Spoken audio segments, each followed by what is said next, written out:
Hé hé, salut tout le monde, salut mes frères ivoiriens. C'est un plaisir encore de vous retrouver sur la toile. Comment est-ce que vous allez? J'espère que vous allez très bien. C'est un plaisir encore de vous avoir. Pour tous ceux qui visionnent cette vidéo, vous êtes là très bienvenus.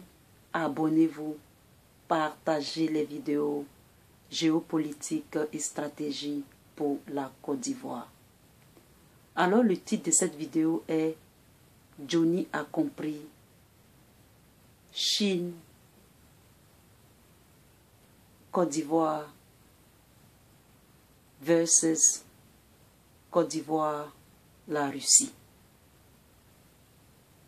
Géopolitique ou géostratégique, un truc comme ça.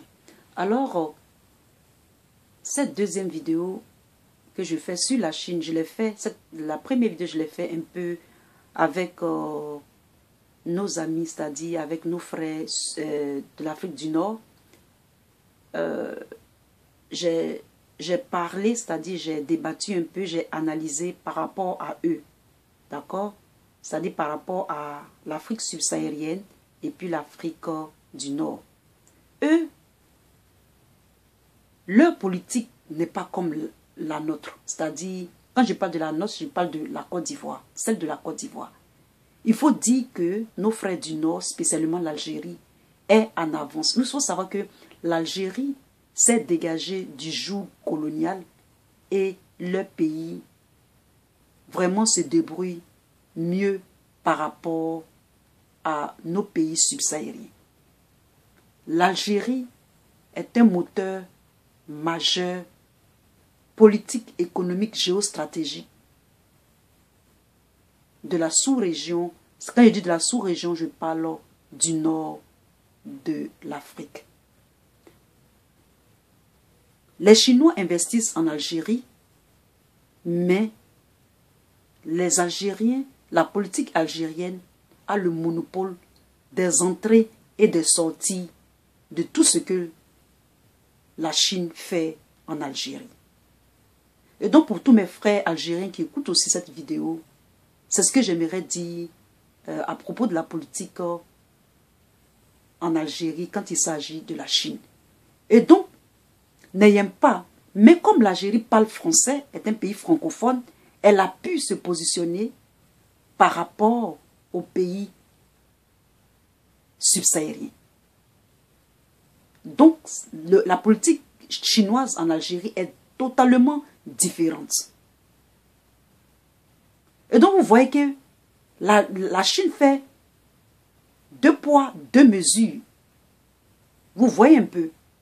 Quand c'est le Sub-Sahel, on vend les médicaments périmés.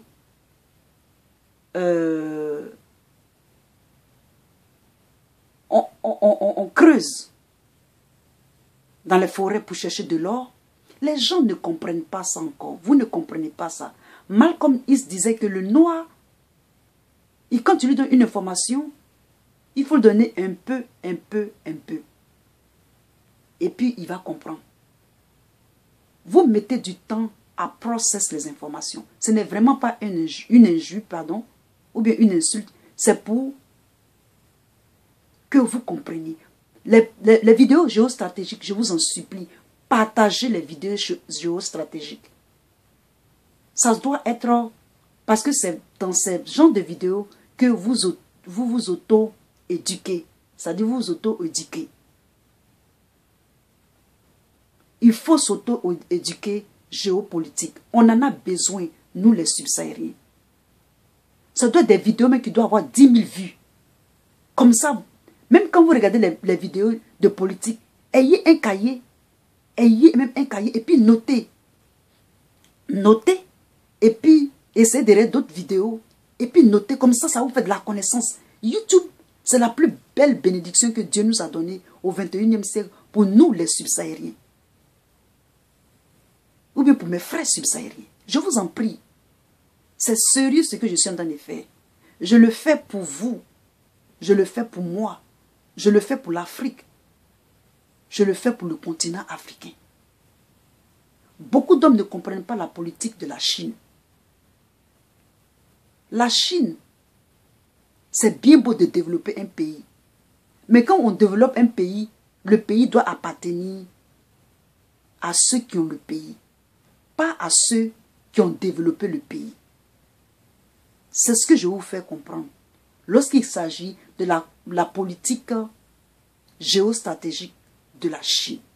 Et je parle spécialement pour la Côte d'Ivoire. Pour tous les internautes qui regardent, qui ne sont pas de la Côte d'Ivoire, mais qui sont subsahariens, ça vous concerne aussi. N'ayez pas de complexe. Battons-nous comme on peut.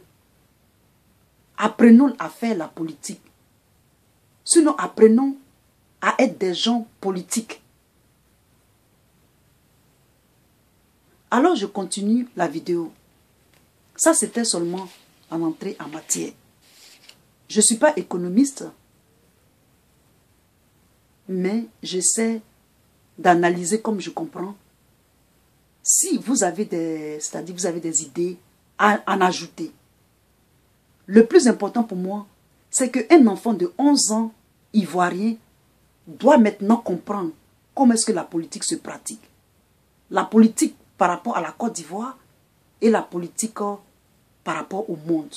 C'est mon objectif. Vous pouvez vous amuser comme vous voulez, mais quand il s'agit de politique, tout le monde doit être capable de comprendre certaines notions politiques de la géostratégie et politique de la Côte d'Ivoire par rapport au monde.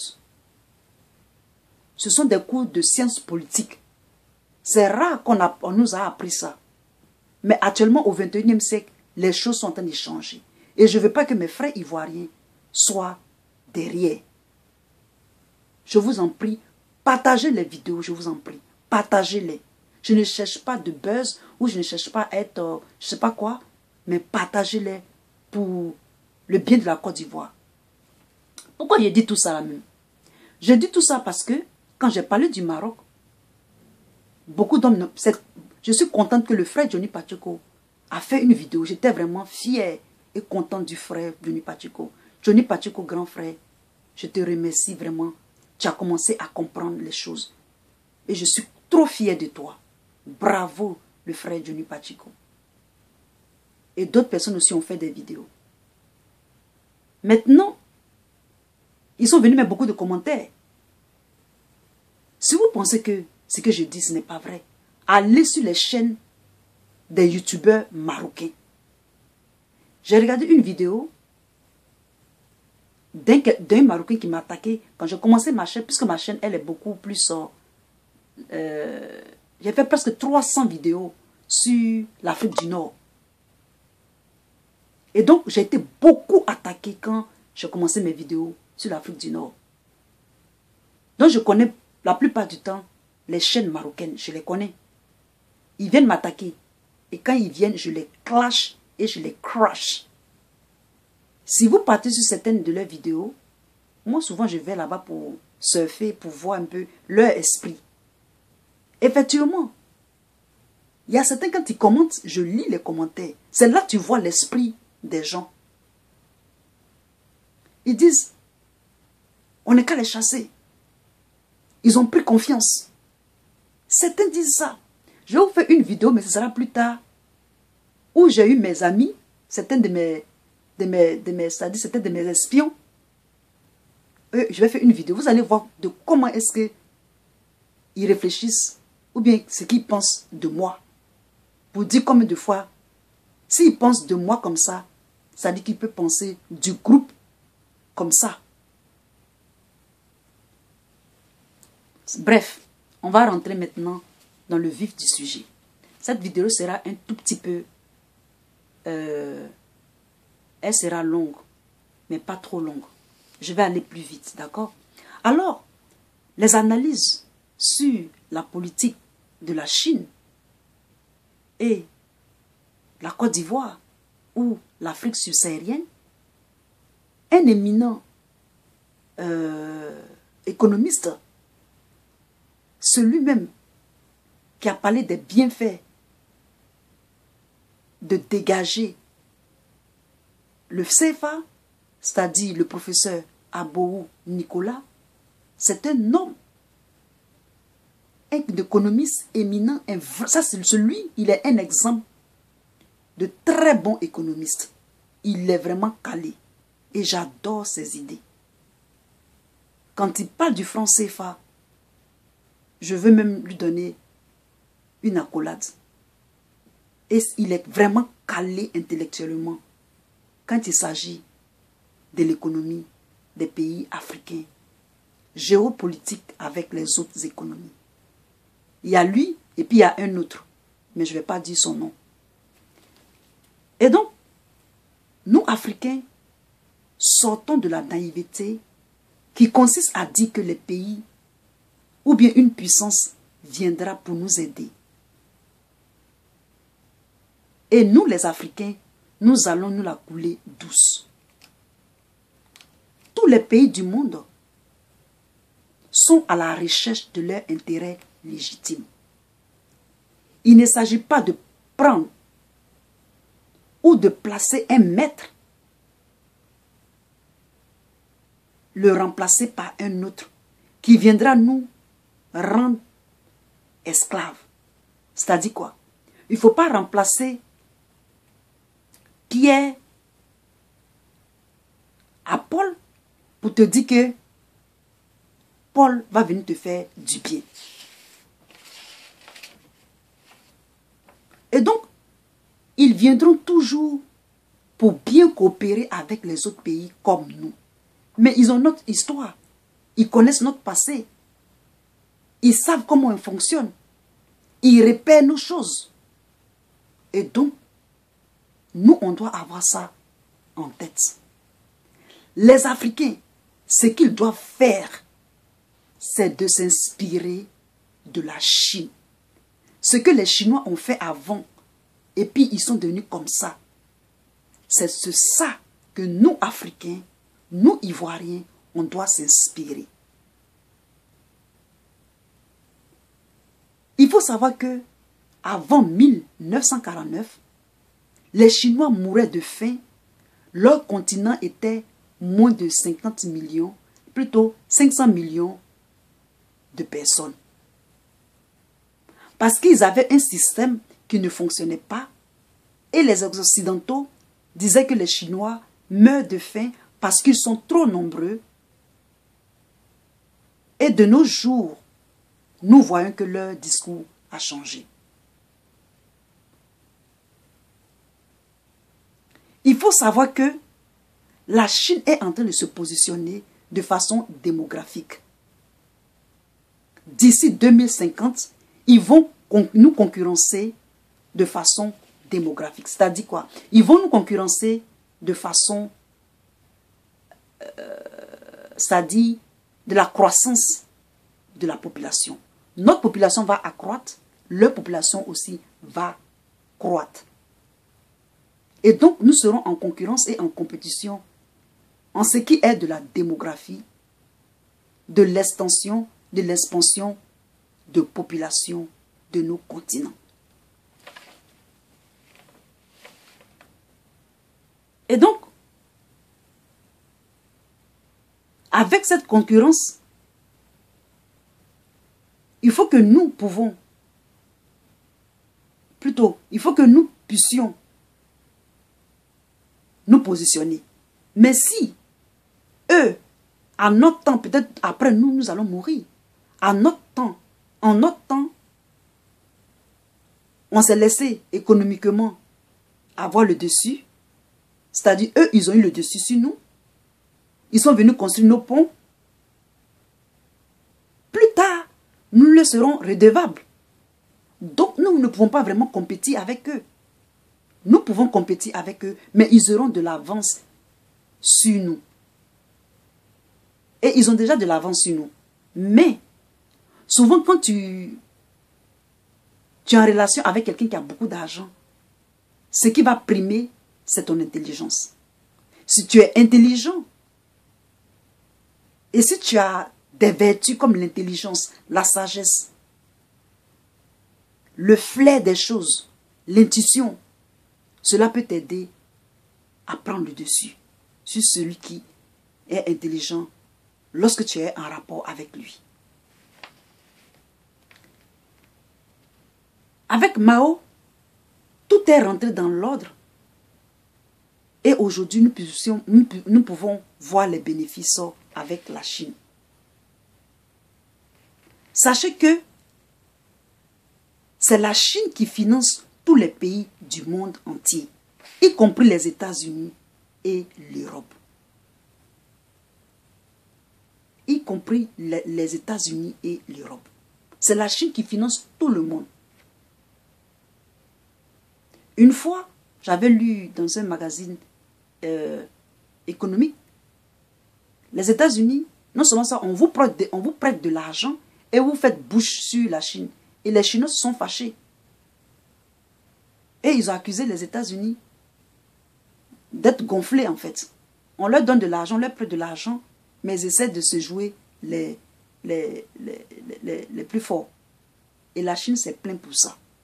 Ça, c'était une parenthèse. Il faut s'inspirer de ce qu'eux, ils étaient avant, comme nous sommes actuellement, et faire mieux même que eux. Vous avez tendance à toujours regarder ailleurs. Nous, Africains, on regarde toujours ailleurs. On s'est dit que quand on nous dit de regarder là, nous, on regarde ailleurs. C'est vrai.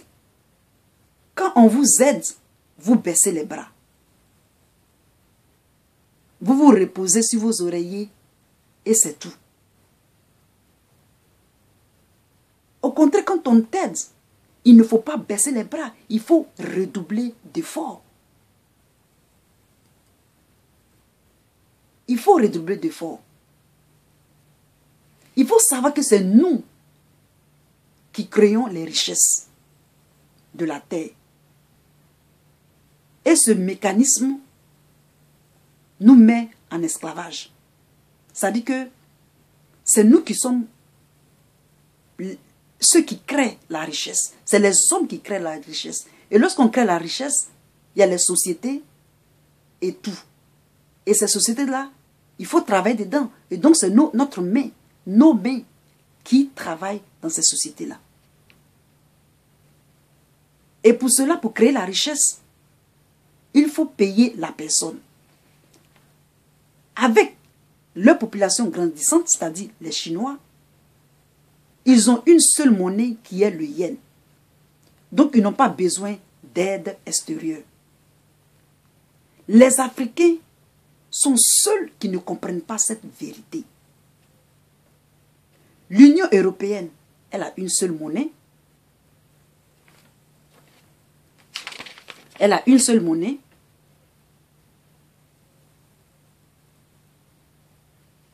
Et le taux de chômage en 2018 a conduit 4%, alors que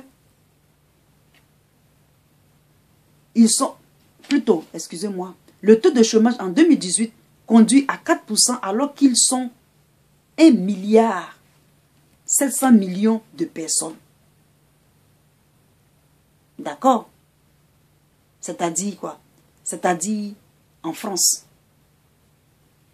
Alors que les pays africains, le taux de chômage est de 20,25%. C'est pas normal. Donc, qu'est-ce que je suis en train de vous dire? Je vous ai dit que l'Union européenne a une seule monnaie. D'accord? Et le taux de chômage en 2018 a conduit seulement que 4%. Est seulement à 4%. Alors qu'ils sont plus de 1,7 milliard de personnes, c'est-à-dire la population européenne. Alors que les pays africains, le taux de chômage est de 20,25%. Et ça, c'est pas normal. Un pays sous-développé ou un pays est sous-développé lorsque le taux de chômage est galopant, c'est-à-dire croît. Nous, Africains, on aime copier les choses des autres. Surtout, on aime copier ce qui est mauvais, au lieu de copier ce qui est bien. Copions ce qui est bon avec les Chinois. C'est tout ce qu'on doit faire. À part ça, on ne doit rien copier d'eux. les chefs d'entreprise chinois, sinon chinoises, ont pour mission, écoutez très bien, ça c'est très important, ils ont pour mission d'embaucher les Chinois, de faire des bénéfices. Si jamais le PDG de ces sociétés-là ne donne pas de résultats, on les enlève, on les remplace.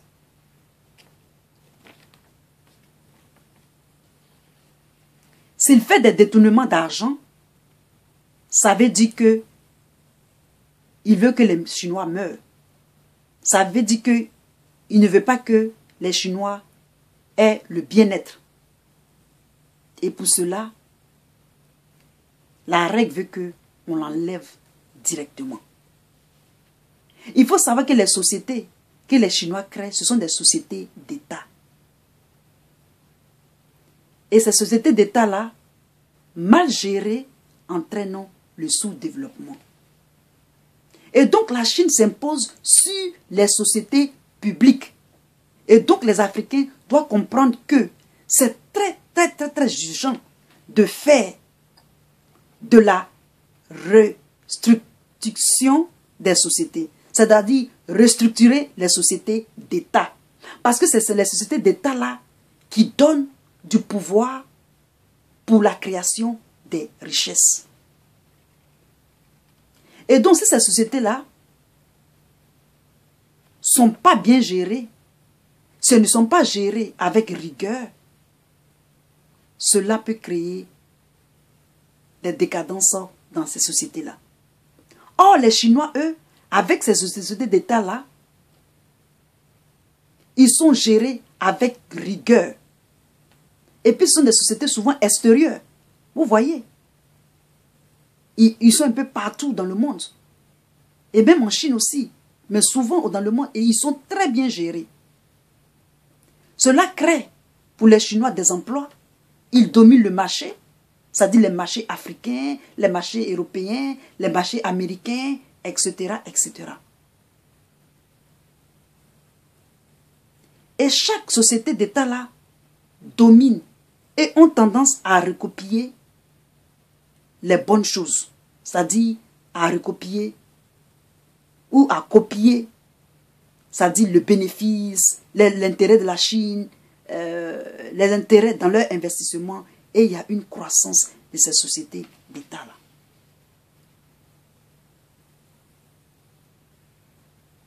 Et donc, nous pouvons regarder ça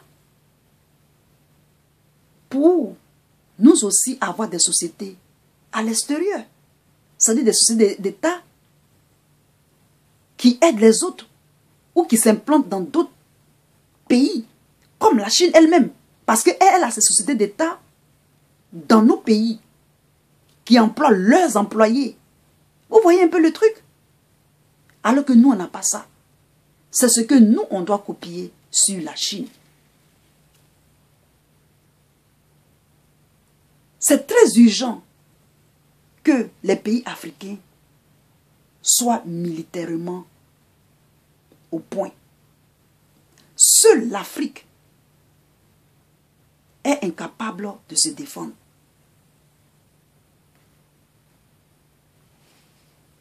Il faut que nous, Africains, nous soyons au point militairement. Lorsque une personne vient chez toi, faire des affaires avec toi, quand c'est lui qui se déplace, il a plus besoin de toi que toi tu n'as besoin de lui. Ça veut dire quoi? Ça veut dire que nos matières premières là, nos ressources naturelles là, les Chinois en ont besoin. Et donc nous, on doit trouver une politique d'échange qui va nous aider. Qu'est-ce qu'on gagne quand les sociétés chinoises d'État viennent faire les ponts, viennent faire... Qu'est-ce que nous on gagne? Ces mêmes trucs qu'ils viennent faire là. Au contraire, c'est leurs produits qui viennent. Et ils amènent ça dans notre pays. Non seulement ça, ils construisent pour nous, ils prennent nos matières premières, on consomme ce qu'eux, ils ont créé, mais c'est eux qui se font du pognon. Donc, nous, Africains, avec nos réservoirs de ressources naturelles, ils viendront prendre de gré ou par force nos ressources naturelles. Et plus tard, nous allons nous plaindre et nous allons nous inquiéter. Il faut que nous créions